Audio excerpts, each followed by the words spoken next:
Jimmy, you guys took the lead on the technical free throws when Calipari got ejected. Were you thinking? And then Kentucky seemed to really get the momentum back. What happened during their run? And were you thinking that you guys, kind of had the momentum at that point? We had momentum at that point, but I felt like we had a couple offensive lapses. Took a couple shots, I think. They got blocked, I think. They got out in transition 2 times. I think that was the biggest thing to start the run, is that they got out in transition, were able to get an easy layup. Then I think Maxey was able to get an and-one during that spurt. Then they capped it off with a 3. And against a good team like that, when you lose momentum, then you're down 10 late in the game, it's going to be hard to adjust and come back.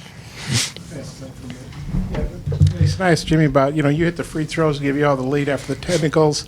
Did you guys think you had the momentum then? But Kentucky, what did they do to get on? I think they went on a 15-2 run right after that. Well, we're going to start by congratulating Kentucky on a good win, coming above and getting a good win. But that's what great teams do. Top 10 team in the nation. They rattled. We thought we got them rattled, but they wasn't rattled. They went on a 13-0 run on us, and we couldn't sustain the lead. And when you look up at the scoreboard, who hit the 3? Quickly, and that quick, it was 59-49. We just couldn't recover. But all props to Kentucky for continuing to play hard, and all props to us for coming in and playing hard. But it wasn't good enough today, so we got to go back to the drawing boards and get ready for Mississippi State. And Jimmy, just after Wednesday's game, scoring as well as you did, what do you think Kentucky did to kind of slow your roll a little bit today? Personally, I think I just missed shots I take every day. Happens. It's the game of basketball. Sometimes you're hot.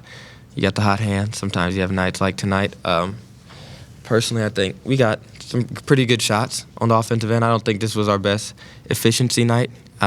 Guys, including myself, just missing shots that we normally make, but there's going to be games like that where just the ball's not falling in the hole. I guess for both guys, obviously they're a big team. How do you think you guys shot, I think, season low 33. How did their length and size affect your shooting? And then they went to a zone late, and that was pretty effective. Did that catch you guys off guard, and what did you think of their zone? Well, that definitely caught us off guard, the zone, but there's no excuses. We run zone offense every day, and we just didn't execute today. Late moments, late games, late situations, we just didn't do good today. And Kentucky took that and ran with it. A couple points off fast break points by Tyrese Maxey. Then Hagens got a couple points and then quickly hit the 3.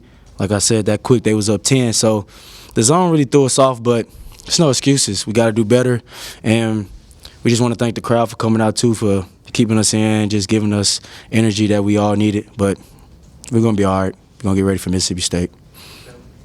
A lot of hype around this game, especially when Kentucky comes to town. Were you guys tight at all today? Some of the free throw woes and some of the other lapses today, was there any tightness?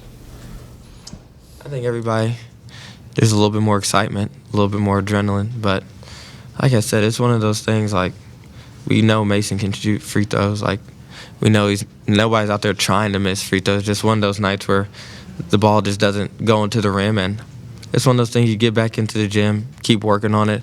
I don't think you can chalk it up to any woes that had the crowd or anything else.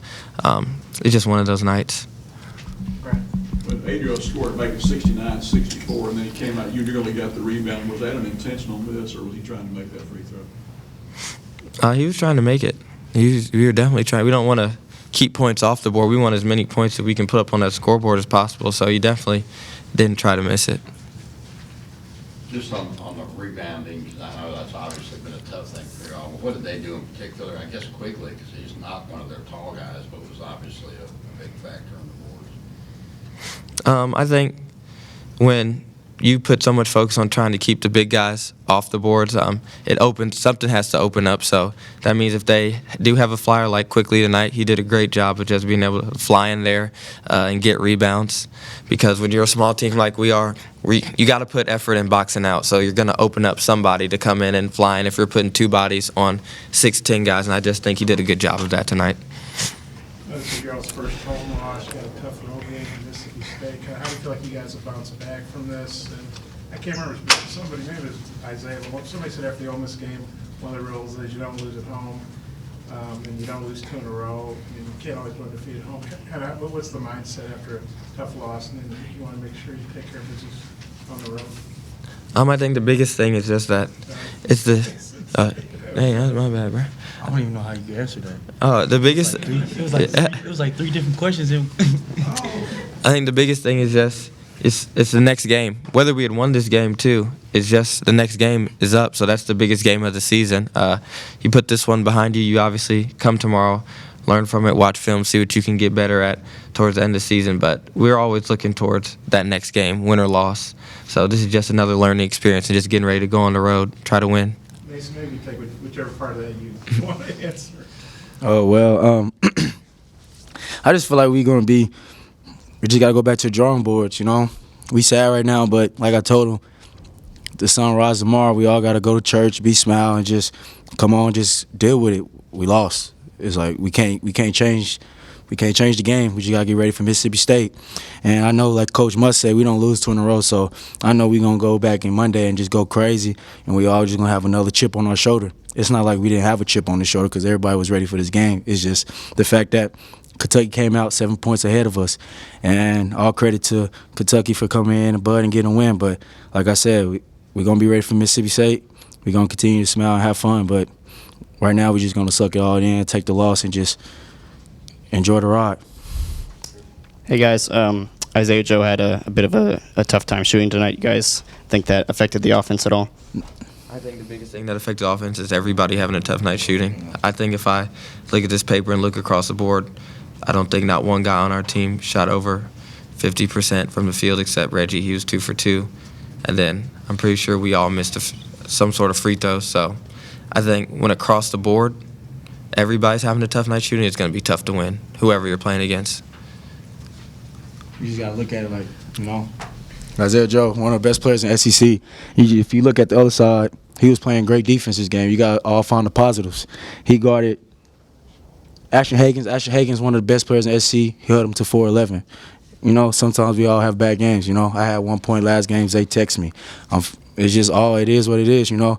And having all that chip on the shoulder, people going to come. They're going to give you your best every game. And Zay being one of the best players in SEC, you probably could expect something crazy next game, knowing Zay.